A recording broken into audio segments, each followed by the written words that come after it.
नमस्कार। शिक्षा समाचार में आप सबों का स्वागत है।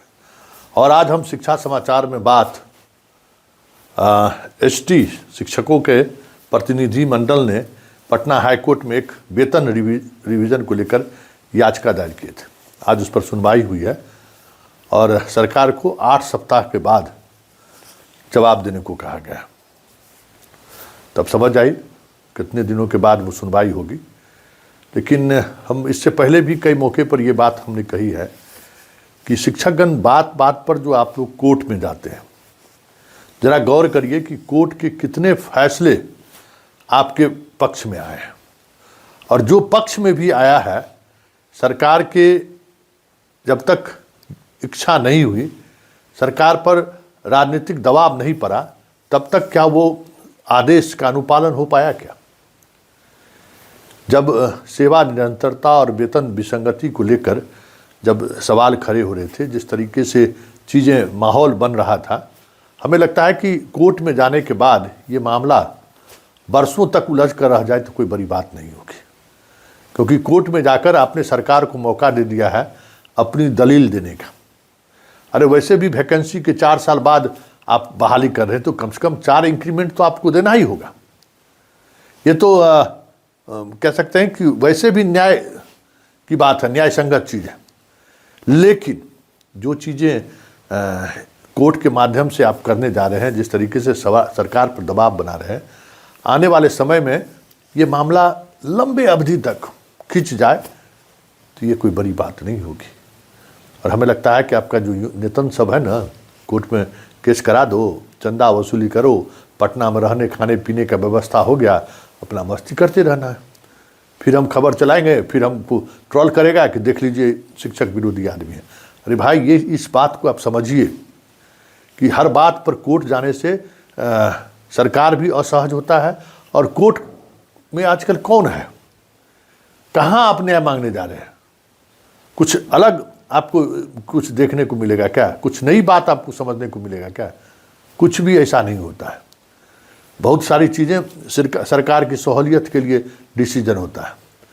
पहले ये फ़र्क रहता था ना भाई, आप सरकार के मतलब जुडिशियरी पब्लिक के साथ खड़ी रहती है। कौन से मौके पर पब्लिक के साथ खड़ी रही है? और आप तो सरकारी सेवक, आपके साथ कोर्ट खड़े हो जाए कोई ज़रूरी थोड़ी है। और जब आप हाई कोर्ट में रिट फाइल कर दिए तो high court single bench, double bench, फिर सुप्रीम कोर्ट, लड़ते रहिए, चंदा वसूलते रहिए, लड़ते रहिए। सब बातों को लेकर उस तरीके से हमारी समझ से कोर्ट को थोड़ा अवॉइड करना चाहिए। कोर्ट जाने से पहले जो प्रोसेस है, लोकतांत्रिक प्रोसेस है, उस प्रोसेस के तहत प्रशासनिक महकमे में आप लोग हैं, मतलब सरकारी कर्मचारी हैं, तो आपके जो संवैधानिक राइट हैं उस तरीके का इस्तेमाल करते हुए पहले इन चीज़ों को लेकर बढ़ना चाहिए। उसके बाद ही स्थिति कोर्ट में जाए। अंतिम, सबसे अंतिम रास्ता कोर्ट है ना, जहाँ मतलब कहीं सारे सिस्टम से अगर आपको न्याय नहीं मिला तो आप कोर्ट चले जाइए। फिर कोर्ट का जो निर्णय होगा सम्मान होगा। लेकिन अब बात हुई नहीं। अभी 4 महीना गए, जुम्मा 4 दिन हुआ है और हम चल दिए हाई कोर्ट। चलिए हाई कोर्ट गए, आपको मुबारक, आप जजमेंट लीजिए। सरकार तब यही कहेगा कि हाई कोर्ट में मामला है, जजमेंट आने के बाद ही ना हम कुछ करेंगे। देखिए कितना दिन लगता है जजमेंट होने में। तो इस तरीके की चीज़ों से हमें लगता है कि हर शिक्षक को बचना चाहिए कोर्ट अंतिम पायदान पर। क्योंकि देखिए जो आपकी बहाली हुई है वो 4 साल पहले की वैकेंसी, वैसे भी आपको लाभ मिलना चाहिए। नैसर्गिक न्याय यही ना है। चलिए कोर्ट गए, कोई सवाल नहीं है, अपने तरीके से आप उन चीज़ों को देखिए। दूसरी जो बात हम शिक्षा समाचार में करने जा रहे हैं वो है जिला के अंदर के तबादले को लेकर। आज ज़बरदस्त इसको लेकर एक माहौल बनाने की कोशिश हुई है। सरकार तक भी ये बात पहुंचाई गई है कि भाई जो जिला के अंदर जो लोग हैं, जो मेरिट वाले लोग हैं, उनको किस बात की सज़ा दी गई है। हालांकि बी राजेंद्र इस बात को बहुत बेहतर तरीके से समझ रहे हैं कि एस सिद्धार्थ ने जो करके गया है वो बहुत मुश्किल है। वो ऐसा बीमारी लगा के गए हैं विभाग में जो नाइलाज है, बहुत मुश्किल है उसका इलाज ढूंढना।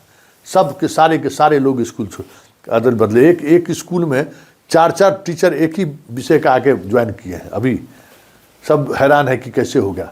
और ग्रामीण इलाके में कोई टीचर भी नहीं है।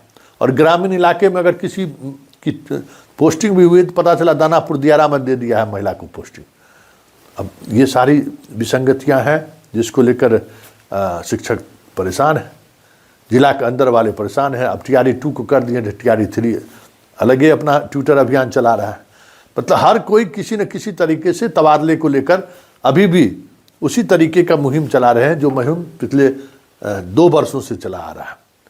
और इस प्रक्रिया के पूरे होने के बाद अब विभाग, भाई इसमें तो आपको लिखा हुआ था भी नहीं कि आप वापस जा सकते हैं, अपने जहाँ हैं वहीं रह सकते हैं।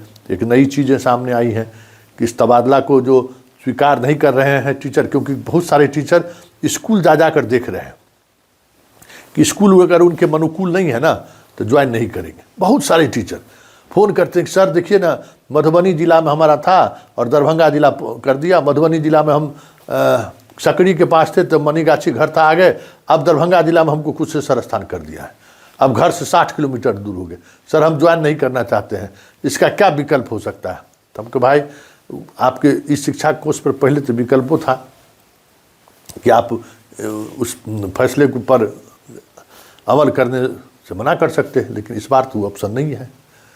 और जहाँ तक मेरी समझ है और जहाँ तक हम बी राजेंद्र को समझते हैं, भाई इस मामले में वो कंप्रोमाइज़ नहीं करते हैं। इस मामले में वो इस तरीके से चीज़ों को अपने फैसले को वापस ले लें, ऐसी प्रवृत्ति उनकी रही नहीं है। खैर देखते चलिए क्या सब होता है, लेकिन एक बात तो तय है कि जिस तरीके से चीज़ें चल रही हैं शिक्षा विभाग में, बहुत सारी चीज़ें पटरी पर आ गई है। ऐसा नहीं है कि पटरी पर, बहुत बीमारी जो बरसों से जकड़न बनाए हुए था, वो सब जकड़न सबको तोड़ तोड़ के गाड़ी को आगे बढ़ा रहे हैं बी राजेंद्र। कुछ और मसले हैं जिसका अगर बेहतर समाधान निकल जाए तो शिक्षा विभाग की समस्याएं ही खत्म हो जाएगी। मास्टर साहब के पास आंदोलन करने के लिए और कोर्ट जाने की जरूरत ही नहीं पड़ेगी। वैसे तबादला नीति का इंतजार कीजिए, हम लोग भी उसी का इंतजार कर रहे हैं कि तबादले नीति को लेकर जो लगातार सिद्धार्थ के ज़माने में जिस तरीके से चीज़ें हुई हैं और बार बार कोर्ट में सरकार को जिस तरीके से फटकार खानी पड़ रही है, तो इस बार बी राजेंद्र तबादले को लेकर एक स्पष्ट नीति बनाना चाह रहे हैं और इस नीति को लेकर आगे बढ़ेंगे और वहाँ इस बात को लेकर तस्दीक करेंगे कि कोई शिक्षकों को कोई गिरभान से नहीं रहे। साल में 2 बार जैसे अन्य विभाग के कर्मचारियों का तबादला होता है, उसी तरीके से शिक्षक अपना तबादला, कमेटी रहेगी, कमेटी में अपना आवेदन दे, उस आवेदन के आधार पर अपनी चीज़ों को देखे। ये बहुत सारी चीज़ें ऐसी हैं, हमें लगता है कि जो इंतज़ार थोड़ा करना चाहिए कि नई तबादला नीति उनका क्या है। प्रमोशन को लेकर उन्होंने बहुत सारी चीज़ें कही हैं, एक नया मतलब एक ऐसा फ्रेम तैयार कर दिया है कि जिला और प्रखंड के शिक्षक स्तर पर पदाधिकारियों की गुंजाइश कम हो गई है। चलिए कोर्ट गए हैं, फैसला का इंतजार कीजिए, लेकिन इस कोर्ट के मामले में हमें लगता है कि मामला फंसेगा। चलिए शिक्षा समाचार में फिलहाल इतना ही, इजाज़त दीजिए, नमस्कार।